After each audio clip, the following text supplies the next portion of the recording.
자, 회화적 감성, 회화적 시선과 건축 감성이라는 건데, 회화적 시선이라는 것이 뭐냐면, 이제 건축을 바라봤을 때 우리는 건축을 물리적으로, 과학적으로나 물리적으로 보지 않는다는 거예요. 사람들은 형태 예쁘다 이렇게 판단하는 거지, 야, 과학적으로 굉장히 잘 썼네 이렇게 쓰지는 생각하지 않거든. 그렇기 때문에 언젠가부터는 우리가 뭘로 바라봐야 되냐면 건축을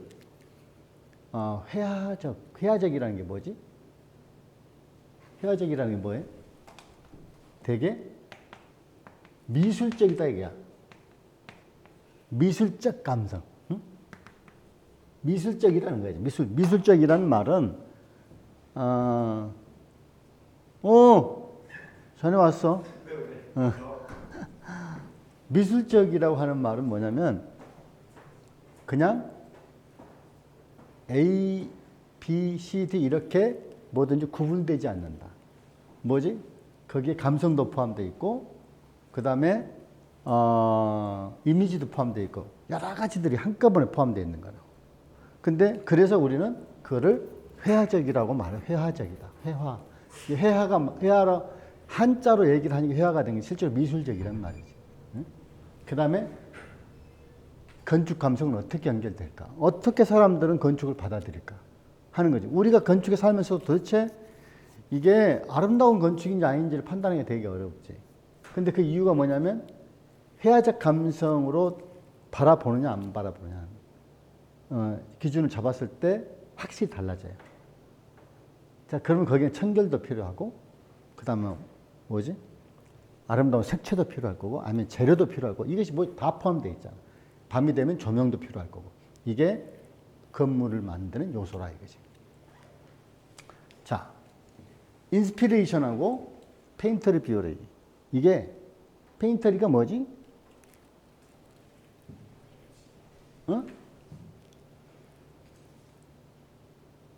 이게 미술적이라는 페인터리라는 게 페인팅, 미술적이라는 뜻이란 말이지. 그러니까 미술적 비유. 그 다음에 인스피레이션은 뭐지? 영감이라고. 영감. 이 한자로 얘기하면 영감이라는 뜻이야. 영감. 그 영감은 어디서 오냐면 한마디로 얘기하기는 어렵지만 시간 뒤에 보면 알겠지만 영감은 준비된 사람들은 영감을 표현하는데 훨씬 효과적이지. 뒤에 한번 봅시다. 자, 공간적 영감이 있다면 어디서 비롯되는 거냐? 공간적 영감이라는 게 뭐냐? 어떤 사람 있잖아. 공간감이 굉장히 뛰어난 사람이 있어.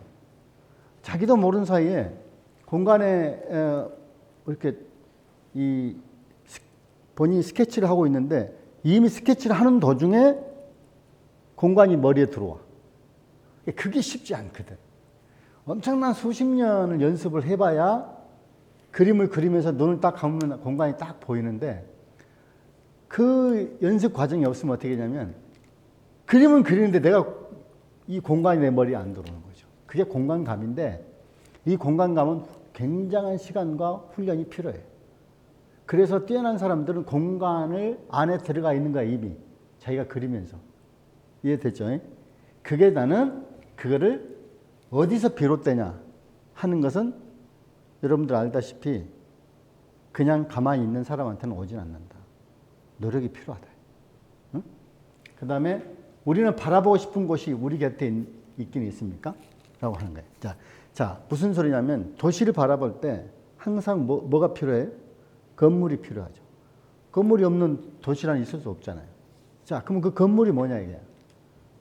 건물은 우리한테 늘 시각적으로 와 있기 때문에 아름다운 것이 당연히 힘이 있겠지. 근데 그 아름다운 집을 짓기가 그렇게 어렵지. 왜? 건축주의 사고, 그 다음에 예산, 그 다음 또 주위 사람들의 어떤 의뢰를 했는데 그 의뢰를 받은 건축사나 건축사무소 만들어낸 사람들의 역량 이게 다 포함돼야 이 건축이 아름답다고 느낄 수 있다 이거죠. 근데 왜 아름답다고 느끼냐는 거예요. 그게 지금 질문이라는 거예요. 왜 도시는 건물이 있는데 그 많은 건물 중에서 아름답다라고 느끼냐는 거죠. 그 이해가 안 가잖아요. 그 어떤 사람들은 자기들은 굉장히 아름답다고 만들었어. 그런데 굉장히 지탄을 받고 있어. 자, 10명, 8명이 좋아하면은 대략 좋아할 거라고 봐. 아, 그럼 공감대가 다 아름답게 느끼는구나. 그런데 10명이 5명에서 6명이 아니다라고 얘기하면 그 고민이 좀 생기지.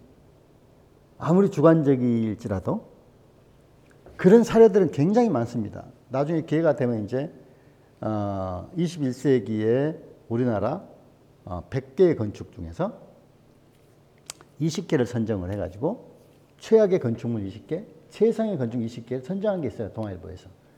이제 그 사례를 제가 보여줄 건데 나중에. 자, 해화적 시선이 혹시 그립진 않냐? 우리는 뭐냐? 해화적 시선, 미술적인 이 시선, 우리가 이 바라보는 그 시선이 참 행복하다라고 느낄 수 있는 그런 것을 그립지 않냐 이거죠. 우리는 좋은 그 건축을 보면 분노가 좀 줄잖아요. 도시에서. 아름답다는 것은 그만큼, 자, 우리 어머니를 보면 일단 기본적으로 아름답잖아요. 건축도 마찬가지예요. 아름다운 건축은 뭐죠? 존중받는다는 거죠. 누구한테? 보는 사람들한테. 자, 파이어라면요, 불어넣는다. 안으로 불어넣는다. 안으로. 그게 결국은 뭐냐면, 영감이라는 것은 내 안으로 뭔가가 자꾸 불어넣어와. 나도 모르는 사이에.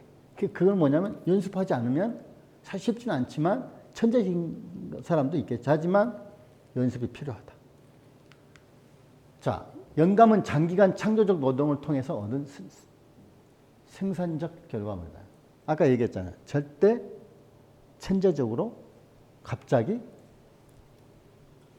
건축 설계가, 멋있는 건축 설계가 나와버리고 그렇지 않는다는 거죠. 절대로 그렇지 않는다. 천재들은 말을 이렇게 해요. 우리가 봤을 때 천재인데 이 사람은 우리 모르게 어마어마한 노력을 한 사람이에요. 세상에 천재는 없어요. 미친 듯이 노력한 사람들이 있단 말이죠. 그러니까 분명히 두뇌가 뛰어난 사람이 있을 수 있겠죠. 하지만 그 두뇌를 뛰어난 것을 아무 감정을 사용하면 그건 성장하지 않아요. 자, 그래서 뜻하지 않은 즐거움이라는 게 있어. 자, 그것은 행동하고 있을 때만 나타난다. 자, 뜻하지 않은 즐거움이 뭐냐면요. 내가 아무 생각이 없이 살면요. 어떤 것이 아주 즐거울 것도 없고 재미있을 일도 없고 관심도 없는 거예요. 근데 내가 즐겁다는 얘기는 내가 뭔가 갈구하고 있는 거죠. 갈구한 게 내 앞에 왔으니까 어떻게 돼? 즐거운 거죠. 그러니까 이 티볼트라고 하는 사람이 뭐냐면 경제학자인데 이 모든 것에 이 뜻하지 않은 즐거움을 오는 것은 어떻게 오냐면 행동하고 있을 때 나타난다라고 해요. 이해하시죠? 그래서 위대한 사상가, 철학자, 교육자, 종교 지도자 모든 사람들이 생각이 인생을 만든다고 해요. 생각이 없는 사람은 어떤 것도 나한테 주어지지만 뭐가 없어요.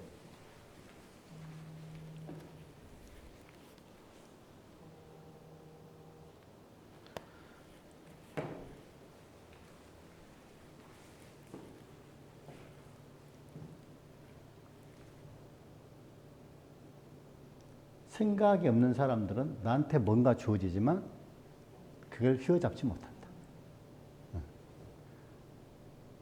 그래서 이 세계의 철학자들은 뭐냐면 모든 것이 다 생각에 달렸다고 그래. 생각이 없는 사람은 어차피 아무것도 안 된다는 거예요. 그래서 그들은 행동하여 경험된 것으로부터 창조하고 발견하고 있었다. 이게 굉장히 중요한 말이죠. 그러지 않아요? 그들은 행동하고 있었기 때문에 그 경험된 것으로부터 창조하고 발견해 가고 있었던 거예요. 소크라테스가 그 그리스 시대에 그 사실은 글이라는 특별하게 뭐 글을 쓰거나 그런 시대도 아니었을 시대에 왜 많은 사람들 앞에서 설법을, 이게 말을 했을까? 왜? 이 사람은 경험을 해보니까 인생이 이렇게 살면 나중에 전체의 국가적인 차원에서, 개인적인 차원에서, 가족적인 차원에서, 아니면 도시적인 차원에서 문제가 있다는 걸 발견한 거예요. 천재니까. 공부를 했으니까. 그러니까 그런 경험들이 축적되지, 생각하지 않았으면 축적됐겠어요? 생각하고 있었단 말이에요. 아, 인간이라는 게 상대방한테 말을 할 때 기분 나쁘게 하면 화가 나더라. 화가 나면 상대방은 언젠가 복수를 한다는, 준비를 한다는 거예요. 그러니까 어차피 헤어질 때 사람들은 행복하게 헤어질 수 있는 방법은 좋은 말을 하라는 거예요. 그게 나를 보호하는 방법이라는 거예요. 응? 이해 가요? 상섭 씨. 그 사람들하고 만났을 때 최고 좋은 방법은 일단 사람들 상대방하고 대화를 하거나 만났을 때 최고의 좋은 방식이 뭐냐면 일단 들어준다는 것이 제일 먼저라는 거예요. 그러면 분노가, 이 사람을 대할 때 첫 인상에 말을 들어준다고 생각하니까 이 사람한테 적게 생각 안 든다는 거예요. 근데 중간에 말을 끊어서 계속 말을 공격해. 그러면 어떻게 되냐면 너는 언젠가 내가 말로 이기든 뭔가로 내가 이기려고 한 준비를 하게 돼. 하지만 중요한 이슈에 대해서는 솔직하게 요 말을 해도 되겠냐고 하면서 이런 생각도 있다라고. 그 똑같은 말이지만 너는 틀렸어라고 말을 해버리는 순간 그 사람은 틀렸다라는 증명을 하기 위해서 어마어마한 노력을 하게 된다는 거죠. 그래서 사람들이 분노하게 되는 게, 도시가 지금 왜 자꾸 이렇게 감성적으로 무너지고 있냐면 이 자극사회에서 살고 있기 때문에 그렇습니다. 그러니까 똑같은 말을 화나게 하는 거예요. 그러니까 이유 없이 말 한마디 때문에 결국은 응징받는. 이게 얼마나 이상한 일이냐 이거죠. 그러니까 똑같은 얘기라는 거예요. 모든 것이 경험으로부터 창조된다는 거예요. 그래서 말은 이렇게 해야 된다는 것을 알게 됐다는 거예요. 그래서 인간이 살아가는 많은 것들이 결국 뭐냐면 말도 생각이라는 거죠. 자, 영감의 상대성이라는 게 있는데 이게 영감의 상대성이에요. 릴레이션십이죠. 응? 영감의 상대성이란 말이에요. 이게 영감에는 상당히 나 혼자 영감을 얻는 것보다는 뭔가의 상대성이 있다는 거죠. 예를 들면은 그림을 잘 그리는 사람들 옆에서 인생을 살아가면 자기도 모르는 사이에 연필을 들고 그림을 그리게 된다는 거예요. 공부하는 아버지나 공부하는 어머니가 있으면 자기도 모르는 책을 보게 된대. 그래서 교수님 자식들 공부도 더 잘해. 왜냐하면 책을 보는 분위기를 만들었기 때문에. 그게 뭐예요? 영감의 연결이에요. 그게 관계, 릴레이션십이라고. 자, 영감의 촉이 없으면 영감이 된다. 영감이 뭐냐면은, 이건 이제 재밌으라고 만든 건데, 그 영적 감성, 아까 얘기했잖아요. 그죠? 인스피레이션이 없으면 그냥 모든 것이 영감이 돼버려요. 그냥 노인네가 돼버려요. 그래서 내 안의 예술, 영감 한 스푼, 시문학적 감성, 해화적 감성. 자, 이 말이 무슨 얘기냐면 내 안에 나도 모르는 사이에 나도 아름다움이 있죠. 아름다움을 바라보는 행복감도 있단 말이죠. 그 다음에 아름다움을 추구하려고 하는 의지도 있단 말이죠. 자, 그 이유가 뭐냐 이거죠. 그리고 어떤 영감을 통해서 나는 이 공간 디자인에 하려고 하는 영향을 받았는지. 이게 바로 인스피레이션이란 말이죠. 왜 나는 이 아름다운 공간을 만들려고 하는 직업을 택하려고 하는 건지. 그죠? 자, 이 그림을 보면 금방 아실 겁니다. 스티브 잡스는 제 영감의 원천은 그림입니다. 그랬어요. 살았을 때. 근데 누구 그림을 가지고?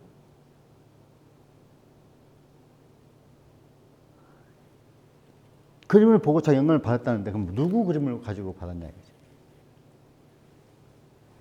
마크 로스코. 마크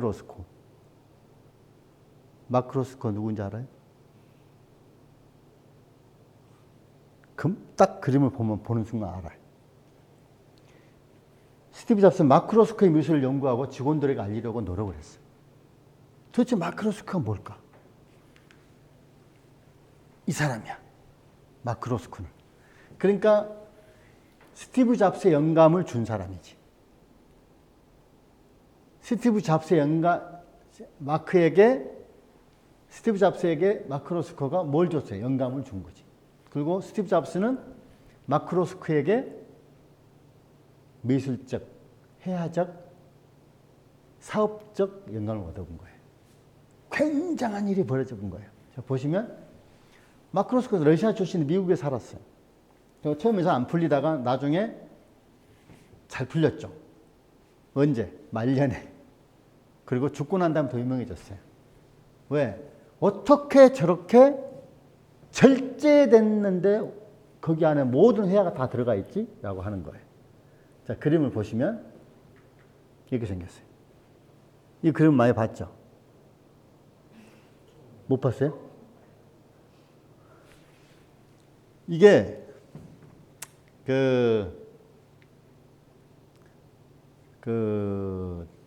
터미널, 고속버스 터미널 지하에 가면, 서울, 그 그림 파는 골목이 쫙 안에 있지.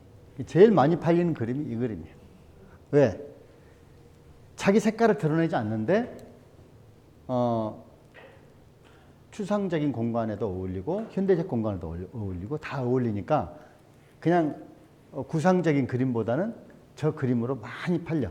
그리고 예를 들면 호텔을 만들면 룸에다 집어넣을 그림을 택하는데 저걸 어차피 카피니까 카피에서 넣으려면 저 그림으로 이제 카피에서 출력해서 인테리어를 만든다든지 이게 썼던 거지.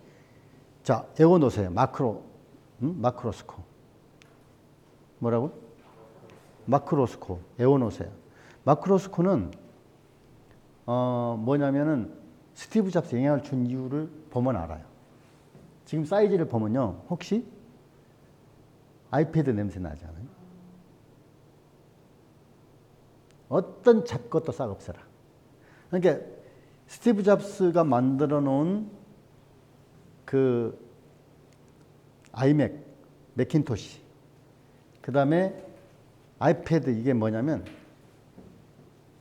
전 세계 사람들이 가장 아름다운 전자제품이라고 말을 해. 도대체 왜 그러지? 똑같잖아요. 삼성도 만들고 다 만드는데. 그 이유가 뭐예요? 어떠한 군더더기도 붙이지 않았어요. 이 마크 로스코가 이 어마어마한 얼마나 그림을 옆에다 막 다른 그림을 그리고 싶겠어요. 근데 이 사람은 붓을 딱 떼는 순간 절대로 붓에 손을 대지 않았다. 그래서 뭐냐면 고급지게 만들어. 장식을 빼면서 고급지게 만드는 거지. 이게 그리고 다른 제품보다 2배가 더 비싸잖아.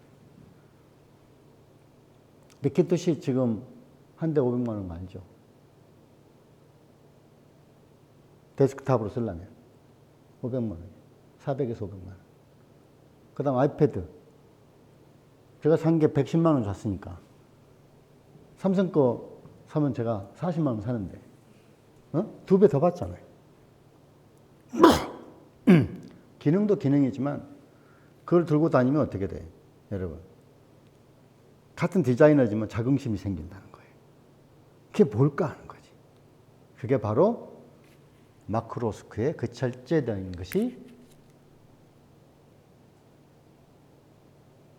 고급의 인스피레이션이다.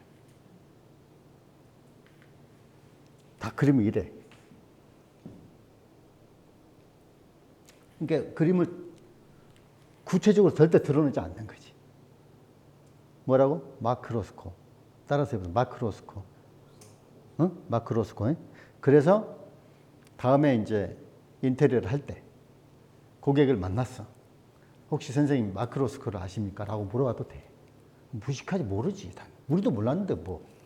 그럼 뭐냐면 마크로스코가 바로 스티브 잡스의 디자인에 영향을 줬습니다. 영감을 줬습니다.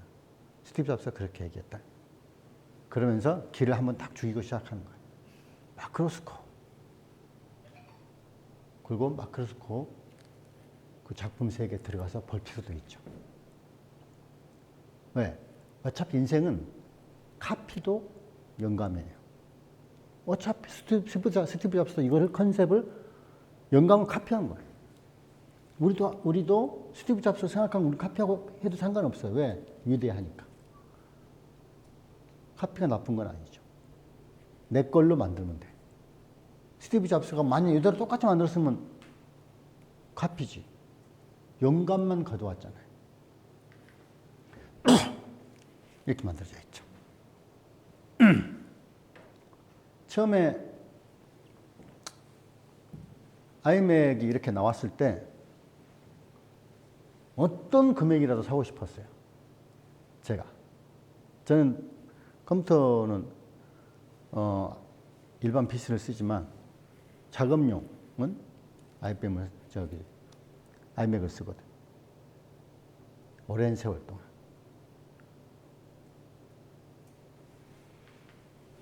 자, 스마트폰도 한번 보시죠.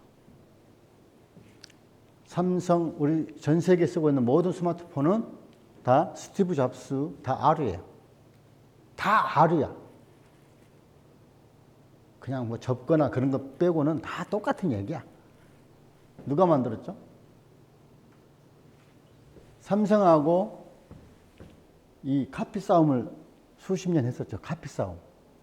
네가 우리 거 카피했다. 내가 네 거 카피 안 했다부터. 이게 뭐냐면 요 각도이고.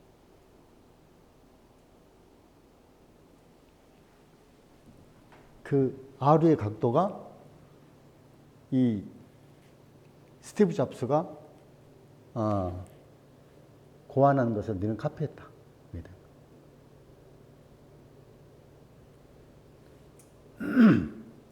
그리고 보시면 카메라 달리는 거 빼고는 아무것도 없어요. 삼성은 뭐가 막 복잡하지. 뭐가 붙어있죠, 옆에가. 자, 마크로스코 그림을 가지고 다시 한번 생각해 볼게요. 자, 어떤 작가가 스칸다나비안 스타일, 약간 북유럽 스타일로 공간을 만들어 놓고 결국은 뭘로 했냐면 이불 커버로 그냥 공간에 이미지를 맞췄어요. 누구 그림으로? 마크로스코 그림으로. 이 컬러는 어느 나라 국기 같은 느낌 있잖아요. 우크라이나가 이 그 라이트 옐로우의 블루, 스카이 블루, 코발트 블루. 응? 둘이 안 어울릴 것 같은데 되게 잘 어울리거든. 왜? 빨간색이면 이상하지. 노란색이니까 블루를 받아주는 거예요. 자, 이 사람은 마크로스코의 그림을 가지고 이렇게 디자인을 했어.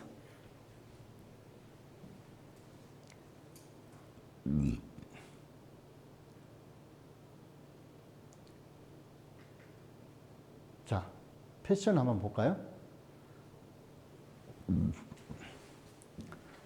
자, 이게 어디에 있는 거예요? 일본 어디?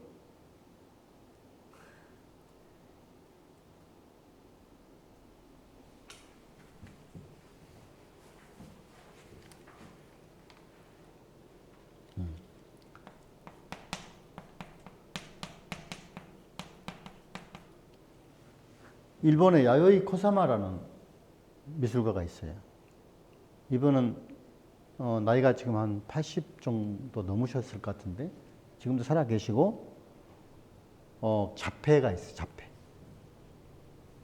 그래서 평생 어디서 사냐면 정신병을 살아요.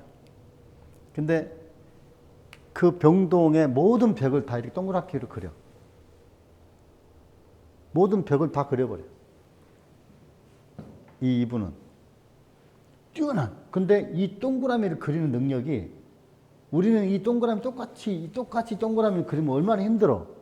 근데 자료 재보면 거의 똑같이 그려버려. 엄청난 능력이지. 환자이기도 한데도.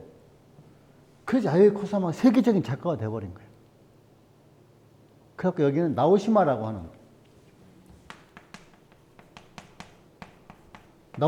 하는 일본의 가가와 현에 일본이 이렇게 열도가 있어. 그러면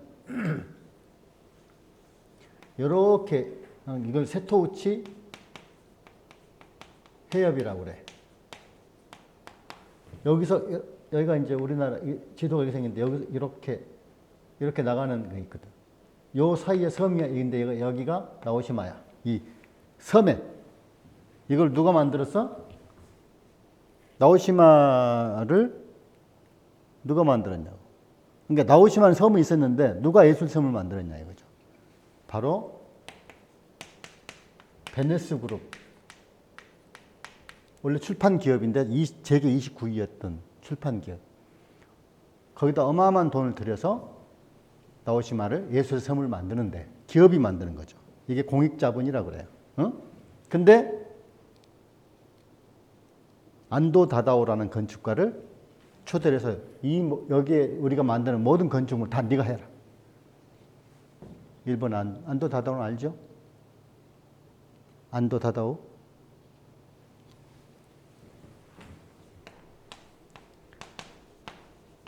안도 다다오 외워놓으세요. 안도 다다오는 노출 콘크리트의 1인자, 세계 1인자.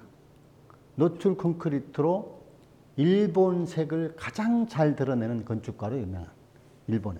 지금은 동경대 교수, 하버드 교수까지 하셨고 한 번도 자기 전공을 해본 적이 없는 사람.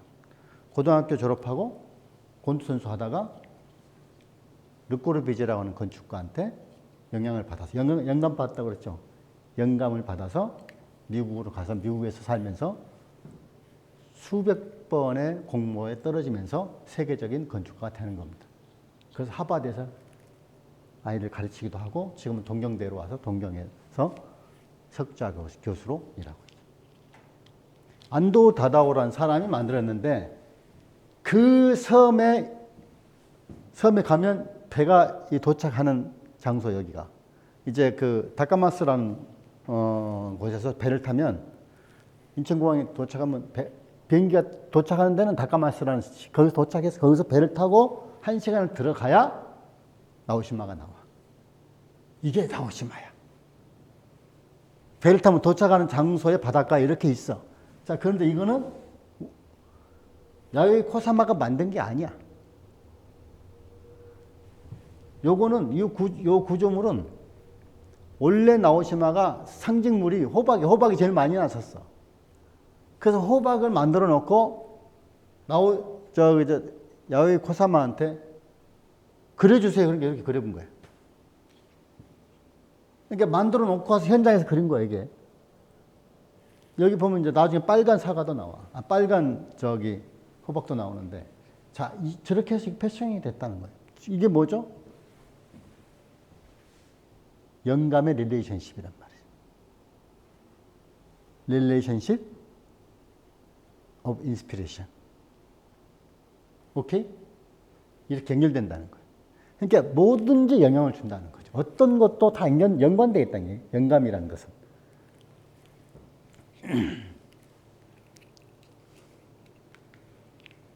자, 이쪽에 그림 하나가 패션에 영향을 주죠. 자, 돌체 앤 가바나.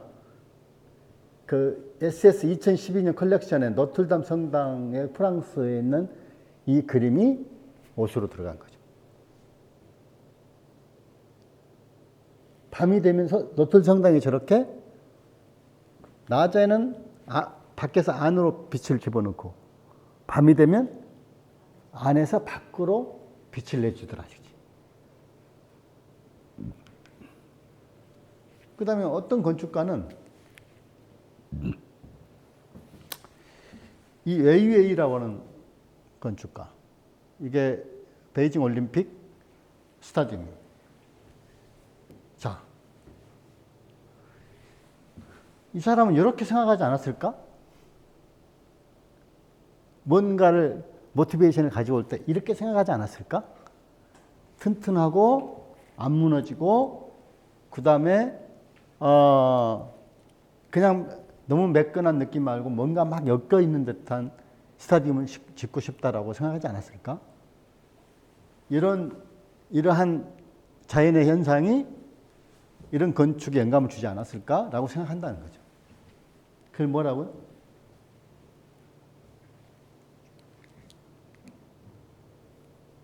영감의 관계란 말이에요. 영감은 모든 것이 다 연결되어 있다. 다 어디선가 영향을 받고 있단 말이죠. 내가 늑대하고 살면요, 늑대 사람이 되잖아요. 늑대 소년이 되잖아. 늑대처럼 뛰어다니고, 똑똑하다 이거지. 여기는 어느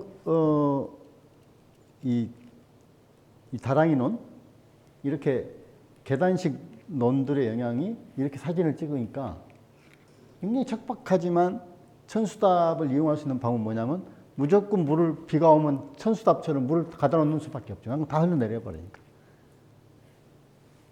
이게 굉장히 고달프고 힘들지. 하지만 삶을 영위하기 위해서 이렇게 했단 말이죠. 근데 인간의 솜씨가 다 들어가 있다 알고 보니까 저렇게 멋진 패턴이 되더라는 거죠. 하늘의 색이 바로 물의 색이 되는 거죠. 자, 이거는 하나의 봄의 느낌? 이게 패션에 투영됐다. 자, 아까 혹시 일본에 여기 신주쿠에 가면 이 건물이 보입니다. 저는 지금도 가서 보면 최고의 건물이에요. 이게 프라다 건물이에요. 하도 사람들 구경 오니까 물건은 안 사고 맨날 구경만 하고 가니까 아예 못 들어오게. 그래가지고 예약을 하고 들어가. 얘가 출입구예요.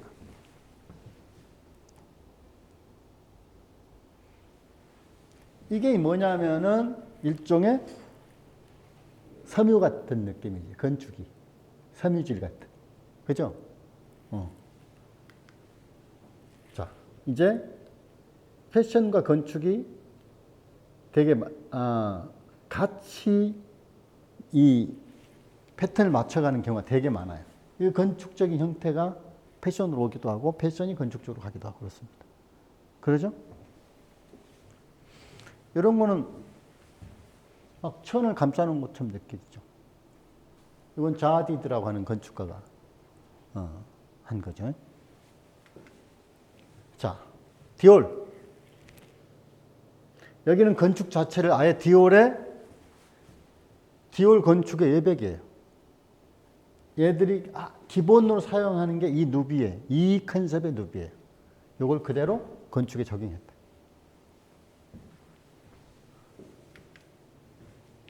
자, 이건 아주 피사의 탑. 피사의 탑이 일종의 패션으로. 저는 클래식한 것들이. 이거는 로마네스크의 양식들이 패션으로 되게 연결돼 있었고, 과거에 우리 중세시대에는 다 저런 옷을 입고 다녔잖아요. 풍성하니. 응? 이게 뭐냐면 그 당시도 곡선을 그대로 다 사용했었으니까. 자, 이게 뭐는 우리는 없어요. 사막에 가면 이게 많아요. 사막의 장미라고 그래. 이게 일종의 광석의 효과인데 광석이 서로 엉키면서 만들어지는 묘한 현상이에요. 사막에 가만히 있어요. 자, 해양 사막 국가에서 침전 자격으로 생성되는 모래 덩어리인데 이게 이렇게 건축으로 만들어진 겁니다. 그렇지 않아요? 금방 영감 연결됐다고 그랬죠. 이 건축가는 이걸 보고 했다고 말을 해요. 훌륭한 건축인데 이게 뭐냐면 카타르 박물관, 세계 최고의 박물관이 됐죠. 이건 누가 만들었게요? 우리나라 현대건설이 만들어낸 겁니다.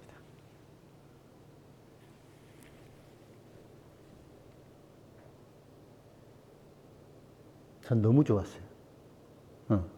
자연 형태가 있으니까 어색하지 않아. 원래 있는 놈들은 했으니까. 그리고 동화돼. 자, 멀리서 보면 이렇게 되죠.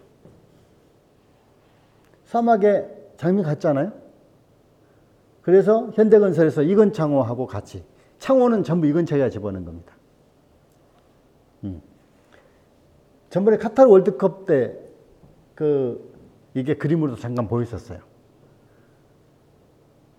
그래서 2011년부터 2019년까지 8년을 지었죠. 카타르 국문박물관. 이게 국가의 이미지가 완전히 달라진 겁니다.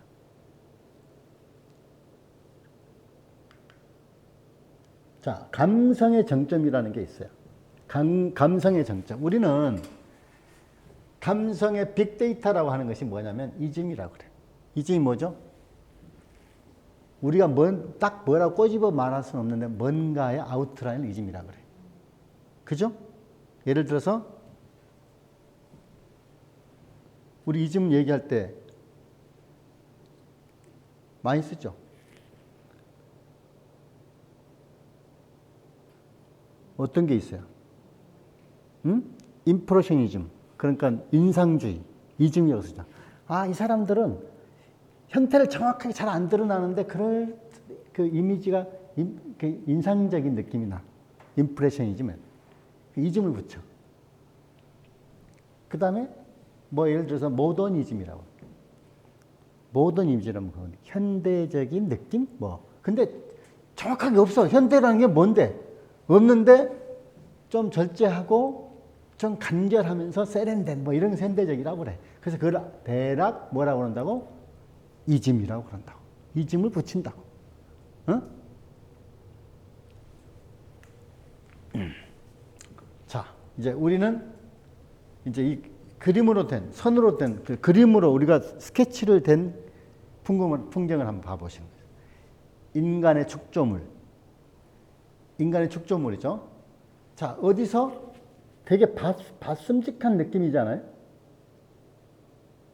자, 어딘지는 몰라.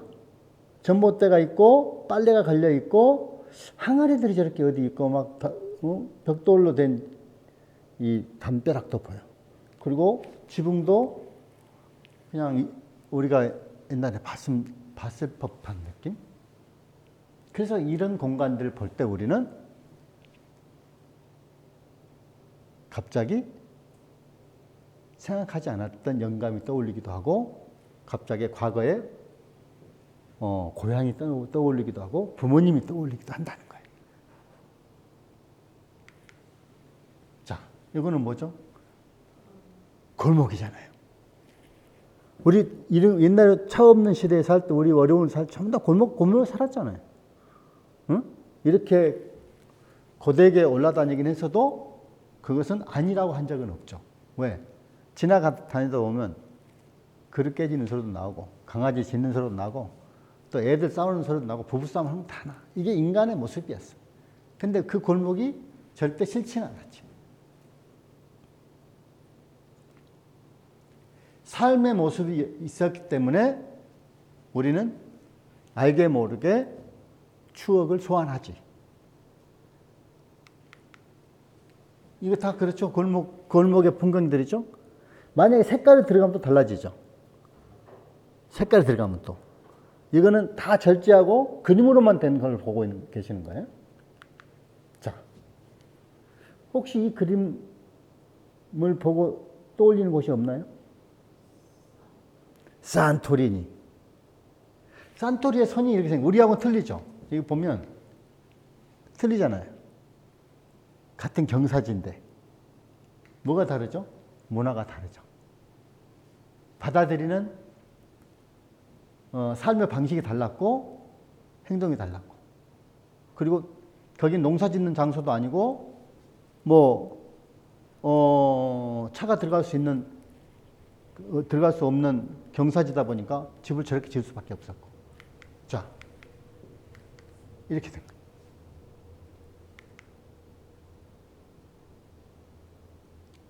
이거는 메데인이라고 해요. 메데인. 콜롬비아에.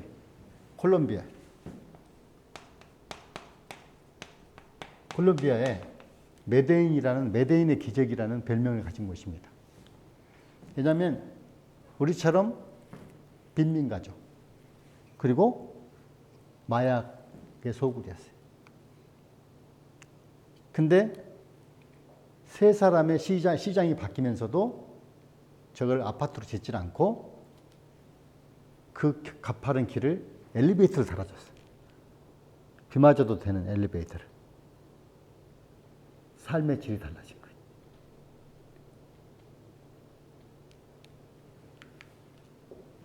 부산에 가면 감천동이라고 있죠. 거기는 이 색깔로 동네 색깔을 부여했습니다. 알고 봤더니, 위에서 내려다봤더니 이 플라스틱으로 만든 색깔이 다 똑같더라는 거예요. 근데 이렇게 경사가 된 게 다 보였던 거예요. 그래서 여기가 부산 감천동이 뭐냐면 도시 재생의 모델로, 도시를 지우지 말고, 이거 다 아파트 지으려고 그랬거든요. 이 모습을 그대로. 그리고 이 사람들은 뭐냐면, 나 여기서 살 테니까 나 대발 땅값 올리지 말고 내보내지 마. 나 여기 살고 싶다. 자, 좀 가까이 보면 이렇게. 자, 보시면 과거의 흔적도 그대로 있고. 근데 어디가 포인트예요? 이 블루가 포인트잖아요. 그걸 계속 다 살려놓은 거예요. 그리고 너무 손 대지 않은 거죠. 그리고 골목을 정리하고 공간을 정리하고. 그래서 감천동을 살려냈죠. 아파트를 짓는 곳에서. 스페인입니다. 스페인은 뭐가 있어요? 지붕이 다 기와를 올리는. 왜? 이 사람들은 그때의 모든 지붕이 다 기와였기 때문에, 그 기와는 뭘로 나요? 그 동네에서 나는 뭘로 만들지? 흙으로 만들자. 그러니까 그 동네 색깔이 나는 거지. 그래서 버네큘라라고 그래. 그 지역에서만 나는 성질. 그 사투리, 버네큘라. 응? 자, 아까 산토리니 얘기했었죠? 여기 차가 들어갈 수가 없잖아요. 그러니까 이렇게 지어줄 수밖에 없잖아요. 그러니까 굉장히 독특하잖아요. 우리한테는 있을 수 없는 거예요. 우리는 차도 끌고 올라가야 되는데, 우리는 이게 용납이 안 되잖아요. 그러니까 우리는 이 비싸게 이 공간을 보려고 비싸게 유럽을 날아가서 거기서 비싼 밥을 먹고 비싼 잠을 자고 오는 겁니다. 이게 뭐예요? 아름다움의 가치죠. 세계적이 다 똑같았으면 우리가 여기를 보려고 가겠어요? 그 나우시마의 그 먼 길을 가려고 하겠냐는 거죠.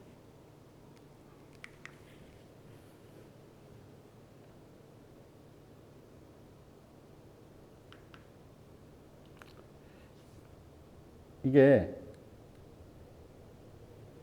여기 한번 보시면요.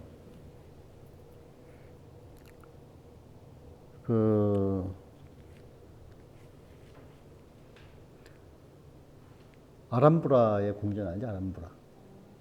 아람브라의 궁전에서 보면 그 사이로 밖을 내다보는 장소예요. 원래 아람브라 궁전은 왕이 혼자 개인적으로 놀려고 만든 궁전이에요. 그러니까 어떻게 돼? 아름답지 않을 수가 없죠. 그 안에 어마어마한 정원들이 세계 최고의 정원들이죠. 근데 과거에 스페인이 공격받고 나라가 망했을 때 다 그 공간을 불황당들이 다 들어와서 다 살았어 그냥. 막 거기서 밥 해먹고 다 해버렸어. 막 바위 이 좋은 돌들 다 일로 옮기고 해가지고 그걸 싹 몰아내고 사실은 리모델링 한 게 100년도 안 돼. 그래서 지금 아람브라 공장이 되찾은 거예요. 자, 이건 에벤제라고 하는 호수 마을이 있어. 자, 이 마을은 특별하게 먹고 살 게 없어. 산 사이에 사니까. 그리고 거칠고. 그러니까 어떻게 돼서 여기는 관광객이 와서 물건을 팔아든지 숙박을 하든지 음식을 먹어줘야 먹고 사는 동네야. 그러니까 이 사람들은 어떻게 해결했느냐면 이 무트로 나가는 길이 따로 없으니까 차를 이제 차를 쉽게 사용할 수 없는 곳이야, 여기는. 그러니까 어떻게 돼? 그 와이어를 연결해가지고, 케이블카를 만든 거죠. 정부에서 이걸 해준 거죠. 그래서 이분들이 너무너무 즐겁게 노는 것을 보고 관광객이 그 노는 모습 때문에 관광이 모이는 거예요. 그 세계 최고의 축제가 에딘버러라고 그래요. 영국의 에딘버러 축제라고 그러죠. 근데 왜 그럴까? 아주 기본이 뭐냐면 주민들이 스스로 즐겁게 축제를 하는 거예요. 그렇기 때문에 에딘버러가 세계 최고의 축제가 됐고, 우리나라 축제가 어려운 게 뭐냐면 자꾸 동원시키는 거죠. 피곤한 거예요. 관심도 없고. 왜? 처음부터 동기부여가 안 만들어졌는데 축제를 만들기 위해서 자꾸 독려를 하니까 어떻게 돼? 저렇게 생각하는 게 틀린데 억지로 가서 마을 주민이 해주고 이런 것들이 나중에는 그냥 휘지부지 말고 힘들어지는 거죠. 이해가시죠? 축제는 뭐냐면 스스로 발현돼야 돼. 그래야 최고의 축제가 되는 거죠. 리오의 그 브라질 삼바 축제 같은 경우 보시면 자기들이 너무 행복하게 놀잖아요. 그걸 우리는 보러 가는 거잖아요. 이 에벤저도 마찬가지. 그래서 마을이 먹고 사는데 아무 이상이 없다. 본인이 즐겁게만 놀아주는데 먹고 가고 자고 가고. 이 표정도 한번 봐보시죠. 표정들. 저는 이 그림만 보면은 화가 났다가도 화가 확 풀려. 아무 걱정이 없어 보여.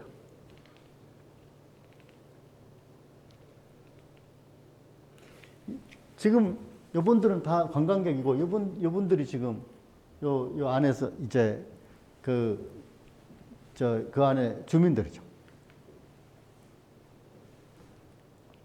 자, 이걸 보면서 우리는 어떤 생각이 드냐 그러면은 제가 영감 얘기를 했잖아요.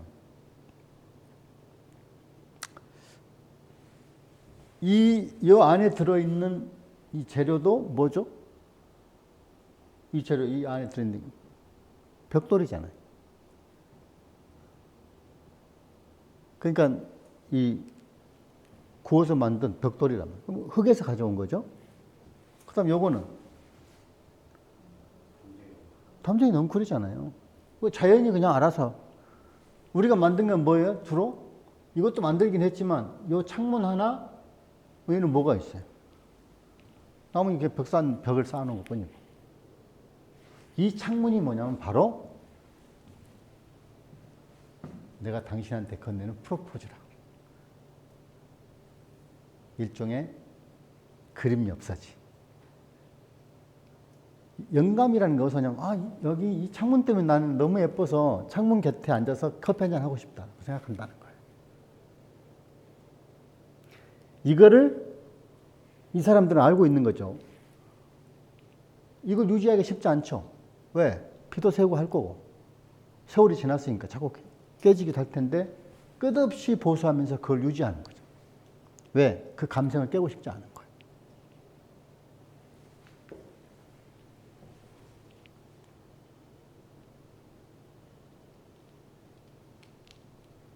우리는 이런 골목을 보면서 아까 내가 얘기를 했던 해화적 시선, 미술적 미술적 시선이라고 그랬죠. 미술적 시선? 응? 시선. 시선이 뭐예요? 비주얼. 미술적 비주얼이란 말이에요. 아, 비주얼 좋다. 이 말을 많이 하죠. 건축은 기본이 비주얼입니다. 비주얼은 또 뭘 가지고 있어요? 비전을 가지고 있어. 비주얼이 비전이야. 비주얼도 보는 것, 비전도 보는 것이잖아. 결국 뭐냐면 비전은 앞을 내다보는 거예요. 그러니까 아름다운 건축은 비전이 있죠. 왜? 아름다운 관심을 갖는데 그래서 관심 가지기 많을수록 어떻게 돼? 집값은 비싸질 수밖에 없죠. 서로 살고 싶어 하니까. 이게 바로 다 회화적 시선이 있죠. 여기에 막 간판을 어마어마하게 크게 붙여버리고 여기에 막 횟집 막 붙이고 막 이렇게 이제 해버리면은 여기 기본을 다 깨버려요. 여기서 지금 빛나는 게 아무것도 없잖아요. 나는 게 뭐가 있죠? 요거 하나 조명이 나오는 거 외에는 다 LED 광고라든가 파나플렉스라고 하는 광고판을 붙이지 않았잖아요. 이유가 뭐죠? 이 골목과 이미지를 같게 하기 위해서. 이게 뭐예요? 미술적 시선이란 말이에요. 도시의 기본은 뭐냐? 미술적 시선이에요. 미술적 시선에 돈을 쓰는 겁니다. 우리는 이런 골목에 돈을 쓰지 큰 대로변에 돈 쓰지 않아요. 한번 기억해 보세요. 여러분 여행 갔을 때 국내 여행을 가든 어딜 가든 간에 어디서 돈을 쓰는지 보세요. 다 골목에 들어가서 돈 씁니다.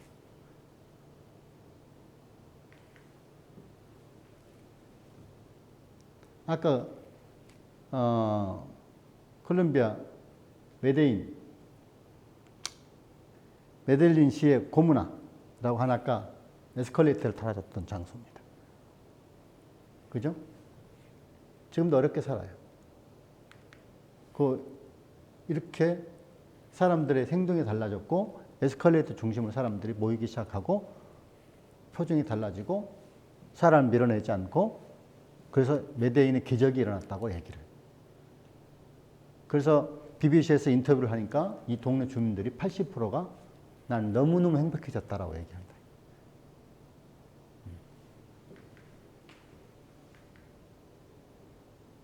자, 우리는 인간이 살아가는데 당연히 리빙이라고 그래요.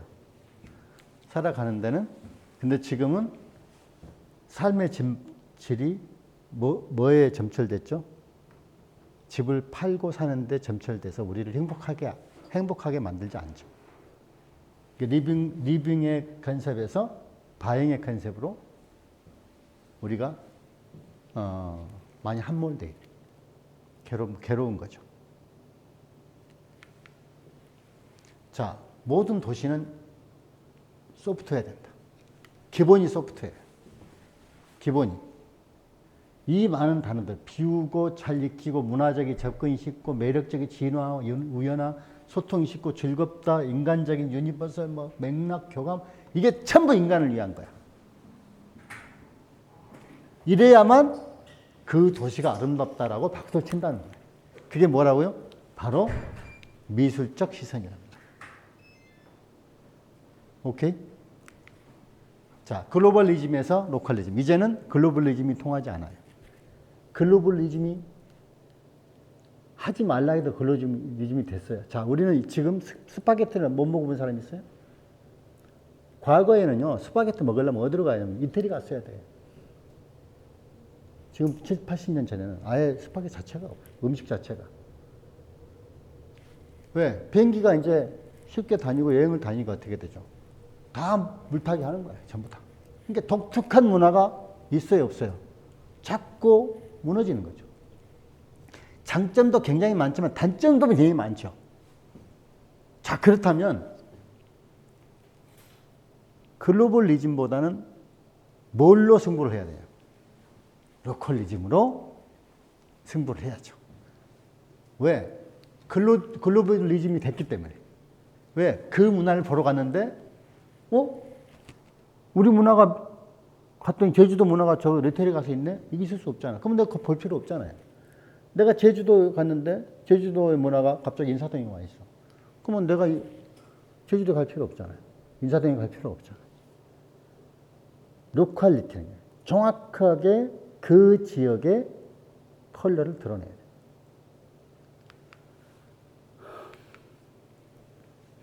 자, 통제적 시선에서 회화적 시선으로 바꿔야 돼. 통제라는 건 뭐죠? 군사적으로 군인을 다루듯이 도시를 만들어서는 안 된다는 거죠. 그죠?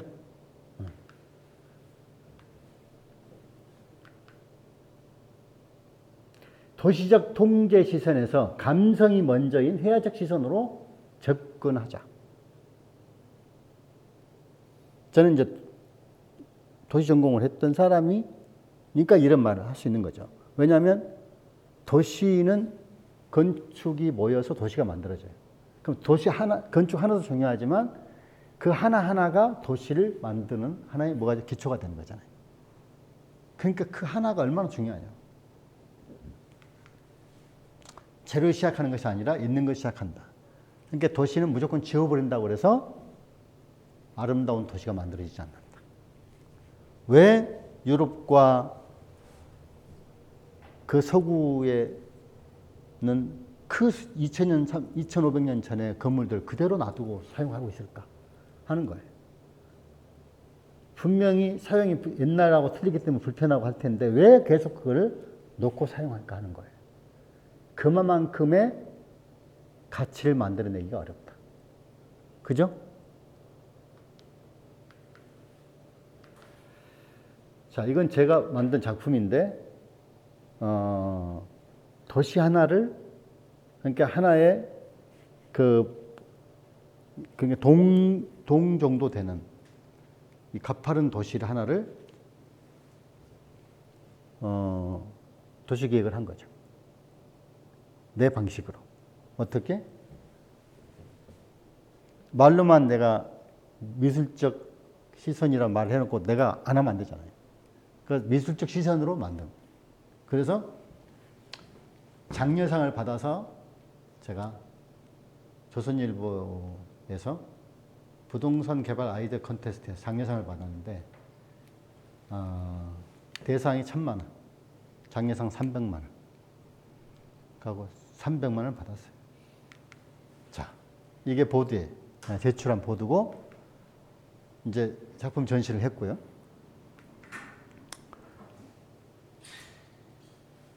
그 창평 아니 창천동 저기 종로의 창천동 그 가파른 도시를 만든 거죠. 이렇게 해서 창천동 모양을 거의 구글 스케일로 만들어서 건물을 그 정도 크기로 잘라서 만든 거예요. 이렇게 해서 실제로 다 모형을 만들고 이런 회화적 시선, 그림이잖아요. 멀리서 보면 이렇게. 아파트로는 이렇게 그림을 못 그리죠. 이렇게 해서 제가 생각한 게 뭐냐면 이 굉장히 가파르니까 어떻게 돼? 이 땅속은 다 지금 비어있다고. 이 땅 밑에. 그래서 난 요 밑에를 주차장으로 파서 이 사람들도 삶의 질을 높여주자. 주차를 할 수 있게 만들어주자. 여기 아파트 세우지 말고. 그리고 그 안에 엘리베이터를 타고 이런 시선으로 다 도착할 수 있다. 이거예요. 골목 끝으로 다 도착할 수 있다. 이거죠. 그러면 세계 최고의 아름다운 아마 경사지가 될 거다. 이게 대상감이었는데 호불호가 많아. 어떤 사람은 불가능하다 그러고 막 그러면서 결국 장려상 받은 거예요. 떨칠 수는 없고. 그 심사위원이 나한테 그랬으니까. 그리고 내가 도면 하나 안 쓰고 전부 수작업으로 작업을 했으니까요. 그림이잖아, 그림. 도시도 그림으로 시작하는 거예요. 자, 실제로 골목을 실제로 다 나무를 어떻게 심고 어떻게 해서 도시를 만들자 이렇게 계속 반복하면서 이렇게 그린 거예요. 그리고 제일 꼭대기에 있는 자리는 이 마을 공동체의 작은 공연장도 충분히 만들 수 있다. 그리고 대략 높이 계단 이런 것까지 해서 집들은 집들대로 살고,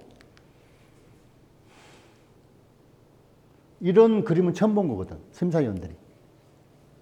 다 컴퓨터로 도면화시키고 하는 작업인데 이걸 그림으로 옮기면 되거든, 도면으로. 이렇게 했어요. 대상감 아니에요? 아쉽지 않아요?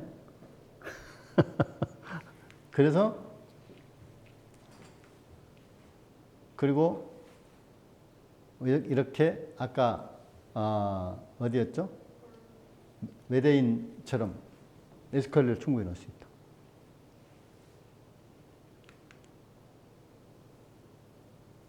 그래서 존치하고 하여튼 설명은 복잡한데 너무 양이 많아서 잘라서 붙인 거다 보니까. 그래서 이제 여기 다리가 이렇게 있어요. 이렇게. 꼭대기에. 여기서 요 도로가 이렇게 하나 생겼고, 이렇게. 다리도 사용하고요. 그래서 이런 그림 다음에 벽을 담쟁이 넝쿨로 연결시키고 해서 동네를 완전하게 다른 세계로 바꾸는 거죠. 옛날 모습을 그렇게 살리고 이 사람들 몰아내지 않고 젠틀리피케이션이라고 하잖아요. 응? 둥지 내몰림, 둥지의 내몰림 현상이에요. 젠틀리피케이션이라고 그러다. 도시공학에서는. 왜? 땅값이 오르면 어떻게 되죠? 이분들이 못 견디잖아요. 어차피 팔고 나가야지. 나가면 어떻게 돼요? 자기 고향이 아닌 데 살아야죠. 근데 이분들은 뭐냐면, 나 아파트도 필요 없고 돈도 필요 없으니까 나 여기 살게 해줘라. 자, 이렇게 해서 이렇게 만든 다음에 조금 더 가까이 보면 이렇게, 여기 보시면 이렇게 돼.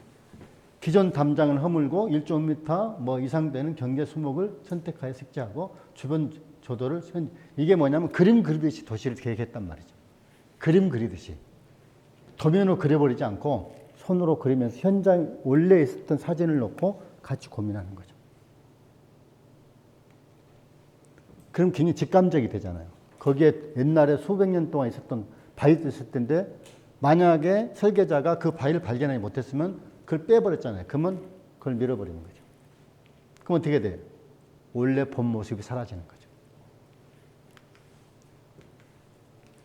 재밌죠? 그림이잖아요. 이렇게 그림이잖아요. 복잡하지만 정말 재밌어지고 골목골목에 일종의 문학적인 가치를 집어넣어주고.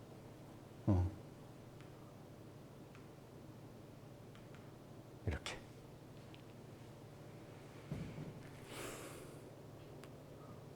또 정확하게 맞췄네.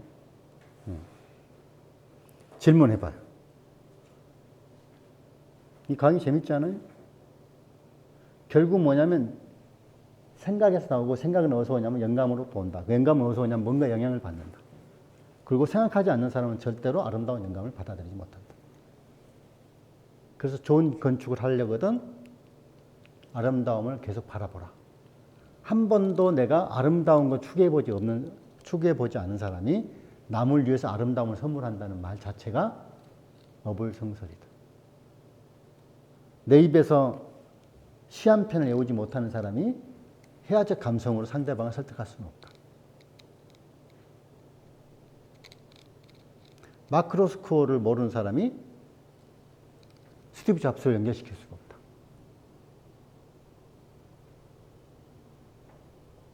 아까 어디라고 그랬죠? 일본에? 섬 이름. 시마는 그 섬도자를 얘기하네. 나오시마에. 나오시가 죽도, 대죽자를 쓴 것 같은데. 그래서 오늘 이후로는 여러분들 생각을 좀 달리 하자. 무슨 생각을? 그래서 그림도 열심히 그리고 회화적 시선으로 공간을 만들어내잖아요. 그러면 사람들이 우선 기본적으로 감동을 해. 그러니까 CAD 도면 가지고 설명이 안 되는 거예요. 기계적인 결과물을 가지고 설명이 잘 안 돼. 근데 드로잉으로 설명이 굉장히 빨리 돼. 왜? 서로 영감이 통하거든. 그래. 이렇게. 그게 회화적 시선이라. 또 다른 질문.